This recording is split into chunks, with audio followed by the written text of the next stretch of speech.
In a toast on his wedding day, June 5th, 1999, Greg DeVillers told the room filled with friends and family that his new wife, Kristin, was, quote, the most wonderful person I've ever met, and that he couldn't wait to spend the rest of his life with her.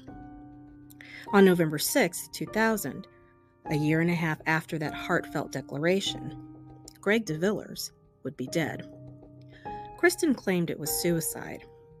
The state of California said it was murder. Hello and welcome to this bonus episode of The Dark Side of Love, focused on women who kill. I'm your host, Bianca Sloan, author of suspense novels about the dark side of love, and this week I'm diving into the case of the American Beauty.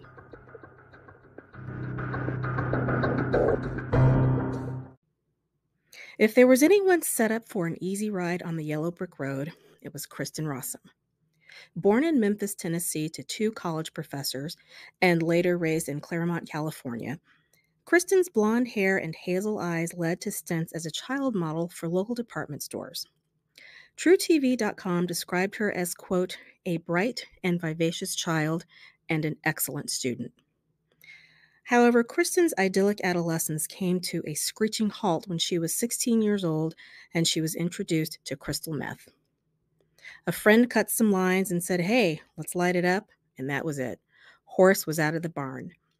Kristin said meth made her feel, quote, happy, energetic, revved up. Meth, as we know, to borrow a phrase from the late, great Rick James, is a hell of a drug. So it didn't take long before Kristin was a full-blown addict. Meth wasn't just a bump in Kristin's yellow brick road.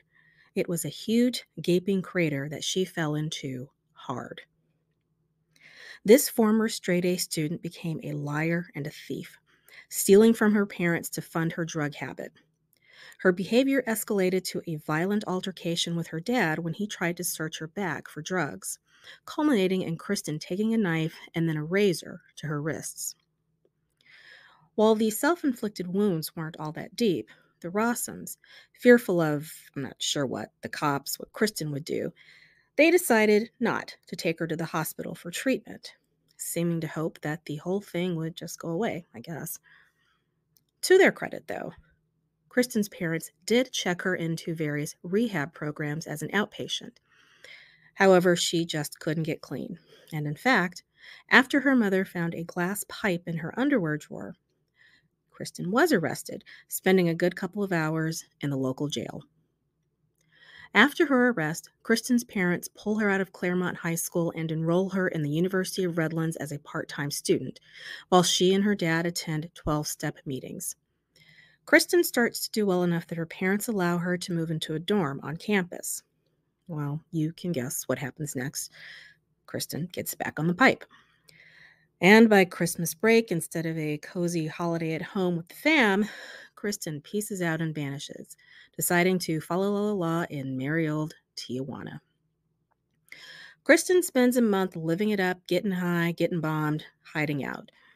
And then one day, she's on the pedestrian bridge between California and Tijuana when she drops her jacket. And as the music swells and butterflies flutter, Greg DeVillers appears, like a gallant knight, there to rescue her wayward jacket. His and Kristin's eyes meet, and that was it. Boom. Love match. Kristin and Greg get close right away, as in she leaves Mexico with him and moves in with Greg and one of his brothers and a roommate. While Greg may have been in love, the other guys aren't, because they know she's got a drug problem. And they know this because Kristin stole some checks from the brother.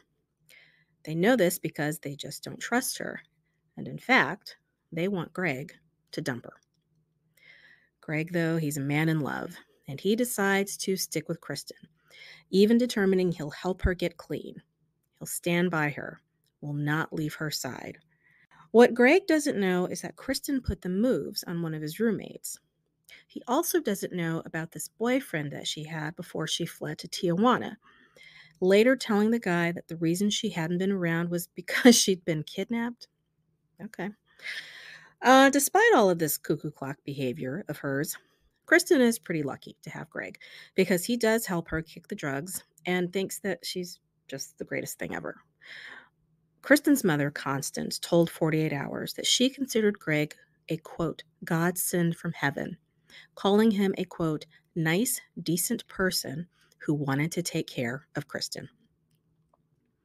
With Greg's help and encouragement, Kristin starts to pull her life together in earnest. She's off the meth, she goes back to school, eventually graduating from San Diego State University with a chemistry degree, summa cum laude, no less. So she really did manage to turn things around. Through it all, Greg proves to be a stabilizing force in Kristin's life, and after 5 years together, they decide to tie the knot. So while this seems like a great love match, it's really not. Kristin has an ex-boyfriend and at least one other guy that she's messing around with, and she tells her mom about a month before her wedding that she does not want to be a June bride, at least not Greg's June bride. Her mom basically talks her into it, and Constance Rossum would later express regret over the advice she gave her daughter. Poor oblivious Greg has no idea that his dream girl wants to bolt, and the two walk down the aisle in 1999. And Greg is gaga over Kristin. He gushes about her to coworkers and friends. He wants a house full of babies with her. Girl hung the moon in his eyes. Kristin, meanwhile, is pretty far from being in love. A mere 7 months after Greg's sweet pronouncement at their wedding that he couldn't wait to spend the rest of his life with Kristin, according to TrueTV.com, she tells her mother she feels like a, quote, bird in a cage. TrueTV.com reports that she tells friends Greg is, quote, moody, controlling, and domineering. She told 48 Hours that Greg was, quote, clingy, and she just wanted some sort of independence. She describes herself as feeling suffocated. She was so miserable, in fact, she told her brother the marriage was a mistake and that she had married the wrong person. God, poor Greg. But instead of getting a divorce, which, why would she do that? Kristin's escape hatch was with her hunky boss, an Australian by the name of Michael Robertson. Okay, so let's pause and talk about Kristin's career for just a second, because this is important. In spite of being a recovering drug addict, Kristin was able to secure a job at the San Diego Medical Examiner's Office. They did no drug test, no background check. She'd interned with them during college, and they hired her after she graduated, so they probably felt like, she's all right, she's cool, we know her. And the job that she's given? The drug log. The drug log. She is in charge of entering every narcotic that comes into that office into the system. So this recovering addict is put in charge of the drugs.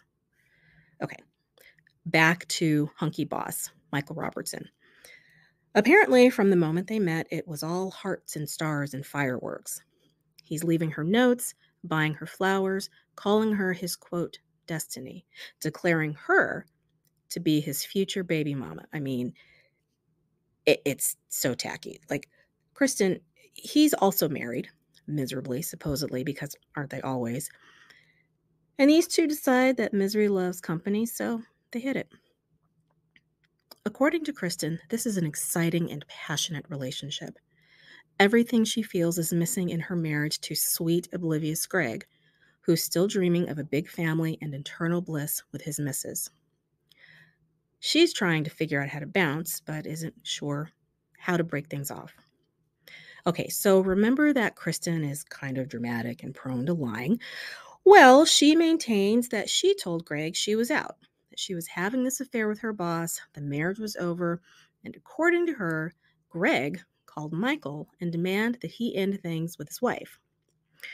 Kristin is saying that she told Greg about the affair, but the authorities believe he found out about it on his own by accident. So the affair continues, and Kristin and her boss get sent off to a toxicology conference in Milwaukee, even though everyone in the office seemed to know they were sleeping together, but nobody asked me. And in the midst of this super illicit affair that everybody knows about, that Kristin is having with her boss, she got back on the pipe, resuming her meth habit. She stole it from the drug lockup at her job, and although her boyfriend found out about it instead of reporting her, he covered it up by flushing her stash down the toilet and zipping his lip.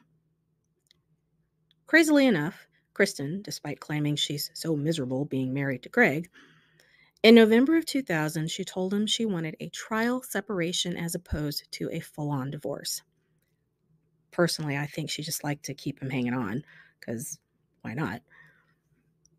However, Kristin claimed that this news sends Greg off the deep end, that he collapsed, that he was so despondent over the prospect of losing her, he took to his bed like some sort of tragic Victorian romance novel or something. Kristin turned 26 on October 25th of that year, 2000, and Greg bought her a bunch of red roses. She said that over the course of the ensuing days, the petals on the roses, as they do, started to fall off, except for this one rose. The petals of this one rose hung on, fighting to stay alive. Kristin said Greg saw this sad, lonely little rose as a metaphor for their relationship. And then, the night before Greg died, Kristin tossed out this sad, pitiful little rose. The last rose. November 6th, 2000. Kristin says Greg woke up sick with a cold and that he had taken some cold medication. She called his office, told them he wouldn't be coming in. But something about Kristin's manner during that call gave Greg's boss a bad feeling, and he actually tried to call Greg back a few times over the course of the day. He gets no answer any of the times he's called, which is alarming to him. Kristin says she came home for lunch and that she and Greg had some soup together, and that at that time he informed her he had taken a sedative and that he'd also taken a painkiller. Just casually, "Hey, honey, I took some hardcore prescription drugs," which is just nuts. Crazy thing to say. But later that night, the boss calls again, and Kristin answers, and again, something seemed off. TrueTV.com reported that he described, the boss, the way that Kristin was acting as, quote, edgy and uncooperative. She said that Greg was sleeping, so he couldn't come to the phone. About 8 p.m. that night, a tearful Kristin calls 911 and tells the dispatcher that her husband wasn't breathing. Paramedics race to the house, and this is the scene that greets them. Greg, lying on the floor of the bedroom. He's on his back, and he's covered in rose petals. His and Kristin's wedding photo is on the bed. Kristin's journal is also on the bed. Greg DeVillers was 26 years old. This kind of sounds like a scene out of a movie, right? Kristin tells paramedics that Greg has taken the clonazepam as a sedative and the oxycodone, which is the painkiller, and that he must have overdosed, that he scattered those rose petals across his body as an homage of sorts to Kristin's favorite movie, American Beauty, that it was his suicide note. Like I said, sounds like a scene out of a movie.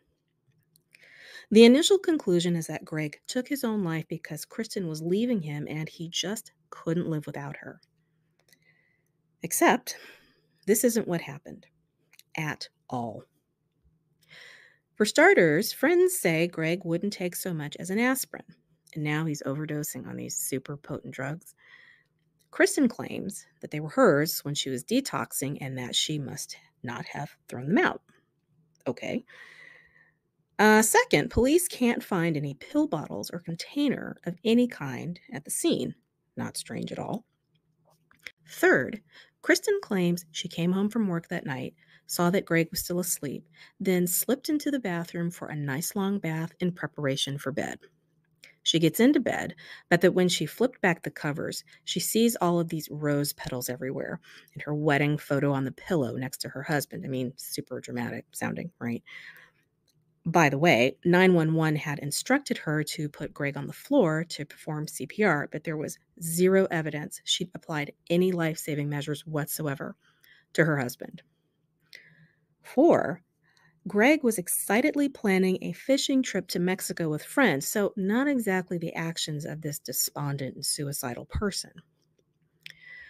Greg's brother, Jerome, was pretty vocal about pressing police to investigate his brother's death as a homicide because he didn't believe that his brother was suicidal, and more importantly, he did not trust Kristin.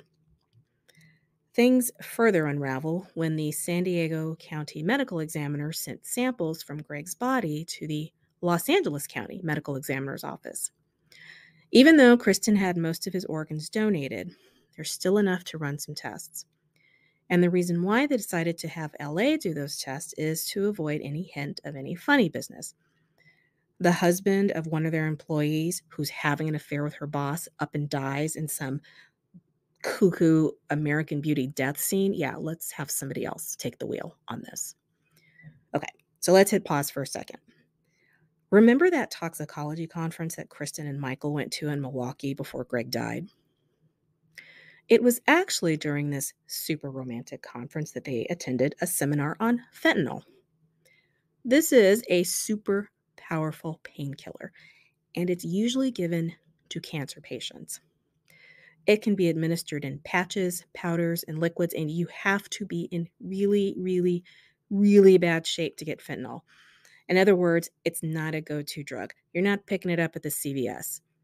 And at that time, 2000, it wasn't something that medical examiners' offices checked for in drug overdoses. This was yet another reason why San Diego wanted LA on the case, as the LA County Medical Examiner's offices was one of the few that actually tested for things like fentanyl. I know you're shocked to hear this, but fentanyl is exactly what was found in Greg's system and is exactly what killed him. He had 57 nanograms in his system, which in layman's terms was 7 times the amount that would be needed to kill him. Now, Kristin is no dummy, though I'm sure she had to be surprised and probably a little pissed that the fentanyl was found in Greg's system, since, after all, she knew her medical examiner wouldn't test for it. She says Greg overdosed, but yeah, the only way that he would be able to get his hands on it would be from her, because again, it's not like aspirin, that you get at the local Walgreens. It is a powerful opioid that is typically kept under lock and key, and it works fast, lightning fast. With that much fentanyl in his system, Greg would not have had time to do all of this rose petal sprinkling nonsense because it would have taken him down almost instantly. Authorities believe that Kristin took the fentanyl from work. Coincidentally, there was some missing from the drug lockup at the job, and had killed Greg sometime during the day, and that by the time she tearfully called 911 that night, he'd been dead for hours. They still don't know exactly how the fentanyl was administered to Greg. Kristin could have injected him. It could have come from a cup that was next to the bed but never tested, or from a timed release skin patch. Not long after Greg's death, Kristin and her boss are fired because of the whole sleeping together thing, flushing the meth down the toilet, and oh, now her husband has died suspiciously thing. Hunky boss starts to panic, and after being interviewed by police, tried to get rid of some love letters between him and Kristin. Didn't work because the authorities found them. It also turns out that the night Greg died, not only did Michael show up at the hospital, he and Kristin were banging that night. Like, your husband is dead and you're banging your boyfriend the same night? Not suspicious at all, right? Big surprise, there were a lot of inconsistencies with Kristin's story and a lot of circumstantial evidence, but the nail, or I guess the rose, in her coffin was that police found a receipt from a grocery store the day Greg died with the purchase of a single rose. She said it was a yellow rose for Michael, but authorities believe it was actually the single red rose she used to scatter across her husband's dead body after she killed him. In June of 2001, Kristin was charged with first-degree murder. Michael Robertson's visa expired and he hightailed it back to Australia. Prosecutors call him an unindicted co-conspirator. He claims he's innocent, and authorities haven't ever charged him with anything, though their investigation of him continues. Here's an unusual little side note about Michael Robertson. He's back in his native Australia, and he now runs a forensic consulting service, and it was in that capacity in 2014 that he was called as an expert witness for the defense in the high-profile murder trial of Jared Baden Clay, who was convicted of murdering his wife Allison in 2012. Just a little FYI. At the end of Kristin's 3-week trial, she was found guilty and sentenced to life in prison without parole.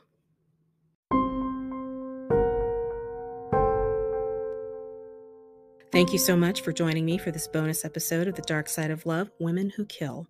I'm your host, Bianca Sloan, and show your love for The Dark Side of Love by visiting thedarksideoflove.com for show notes, transcripts, and a chance to support the show.